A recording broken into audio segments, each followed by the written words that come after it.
Hello, good morning friends. कैसे हैं आप लोग?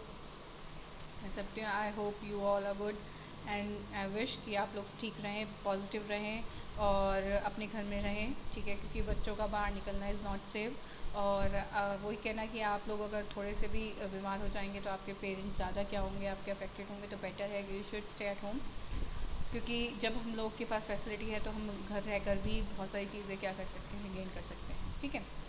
तो खैर नाउ अब मैं आप लोगों से क्या कहते हैं डिस्कस करना चाहूँगी अपना लॉ, ठीक है। हम जो लॉ डिस्कस कर रहे थे, लॉ क्या है कि हमने डिस्कस किया था लास्ट क्लास में, ये कॉन्ट्रैक्ट एक्ट के लिए समझ रहे हैं आप लोग। कॉन्ट्रैक्ट एक्ट में हमने क्या बताया था कि कॉन्ट्रैक्ट क्यों है, क्यों करना चाहिए। तो उसमें सबसे पहले इंपॉर्टेंट है हम लोग एग्रीमेंट क्या करेंगे, डिस्कस करेंगे। What is meaning of the cap का एग्रीमेंट। एग्रीमेंट हम वैसे ऑलरेडी डिस्कस कर चुके हैं। एग्रीमेंट का मतलब है जो हमारे क्या कहते हैं ऑफ़र होता है, जब एक बंदा ऑफरर होता है और वो जब अपनी कोई बात ऑफ़र करता है किसी बंदे को, इस उम्मीद के साथ कि वो बंदा उसकी ऑफ़र को एज़ इट इज़ ही क्या करेगा, एक्सेप्ट करेगा, ठीक है। तो उसे अगर वो बंदा वैसा का वैसा ही क्या एक्सेप्ट कर लेता है जिसके लिए वो ऑफ़र है या किसी के लिए भी ऑफ़र है, ठीक है, ऑफ़र के अकॉर्डिंग, ठीक है। तो उस केस में क्या होता है, वो एक्सेप्टेंस हो जाती है और एक्सेप्टेंस होने के बाद वो जो ऑफ़र और एक्सेप्टेंस मिलकर क्या बना देते हैं, एग्रीमेंट बना देते हैं।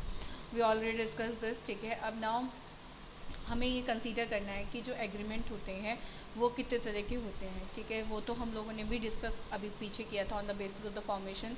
कई तरह के क्या होते हैं, एग्रीमेंट होते हैं। एक्सप्रेस एग्रीमेंट होते हैं, इम्प्लाइड एग्रीमेंट होते हैं, ठीक है। वॉइड भी एग्रीमेंट हम लोगों ने डिस्कस किए थे, ठीक है। अब इसके बाद आता है कि वो जो एग्रीमेंट है वो कॉन्ट्रैक्ट कब बनता है, जब उस एग्रीमेंट के अंदर सारे के सारे essential element which we already discuss in the कि आपका अर्लियर क्लासेस सेक्शन 10 के जो सारे के सारे एसेंशियल एलिमेंट हैं वो क्या होते हैं, शामिल होते हैं। वो क्या हो जाता है, आपका कॉन्ट्रैक्ट बन जाता है, ठीक है।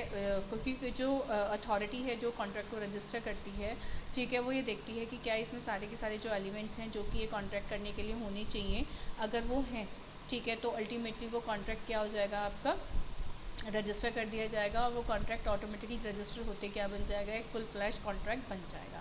Is it clear guys? ठीक है। अब उसके बाद मैं आपको समझाना चाहूँगी कुछ ऐसे एग्रीमेंट, ठीक है, जिसके लिए आपको ये समझना होगा, या कुछ ऐसे कॉन्ट्रैक्ट, ठीक है, जो अल्टीमेटली क्या कहते हैं होते नहीं हैं बट समझे जाते हैं कि ये कॉन्ट्रैक्ट है। जैसे सबसे पहले मैं आपको बताऊँगी ऑफ़र की जगह पर क्रॉस ऑफ़र। आ रही मेरी बात समझ में? ऑफ क्रॉस ऑफर और काउंटर ऑफर, ठीक है। क्रॉस ऑफर होता है कि जब कोई भी बंदा किसी के साथ मतलब किसी को ऑफ़र करता है, कोई बंदा इज़ मतलब someone is offering to the आपका other person, and the other person जिसको आप ऑफ़र कर रहे हैं वो ऑफ़र जो ऑफरी है वही पलट के आपको आपके ऑफ़र को ना समझ के, ठीक है, उसी ऑफ़र के ऊपर एक और ऑफ़र रख दे।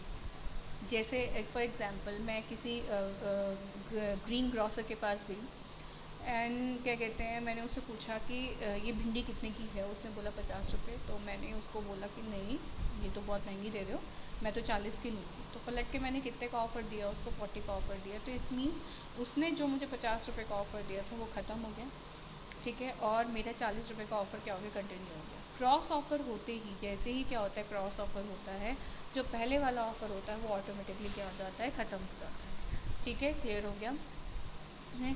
अब क्या होता है कि मुझे अगर ग्रीन ग्रॉसर कहता है कि ठीक है आप 40 की ले लो, तो मेरा वाला ऑफ़र एक्सेप्ट हुआ, ठीक है। और अगर मान के चलो ग्रीन ग्रॉसर कहता है मैं 50 से कम नहीं दूंगा, अब अगर मैं एक्सेप्ट करती हूँ, ठीक है, दे दो भाई 50 रुपये का, ठीक है, तो उसका वाला ऑफ़र एक्सेप्ट हुआ। अरे मेरी बात समझ में? तो दिस इज़ कॉल्ड बेटा क्रॉस ऑफ़र, ठीक है। अब आता है काउंटर ऑफ़र, ठीक है।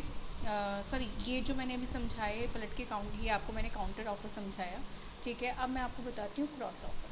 जैसे इसका एग्ज़ाम्पल, मैं अपनी कार बेचना चाहती हूँ और क्या कहते हैं, मेरी one of my friend is want to purchase my car. वो मेरी कार परचेज़ करना चाहती है, ठीक है। मैं बेचना चाहती हूँ and he she want to purchase, ठीक है। बट हम दोनों को नहीं पता कि हम दोनों एक दूसरे को बेचना चाह रहे हैं। मैं उसको ऑफ़र करती हूँ और सेम ऑफ़र वो मुझे करती है, तो वो होता है क्रॉस ऑफ़र, जब हम दोनों के ऑफ़र क्या हो जाते हैं, मिल जाते हैं, ठीक है। क्यों काउंटर ऑफ़र, तो जो मैंने भी आपको समझाया कि ऑफ़र के ऊपर offer is called counter offer.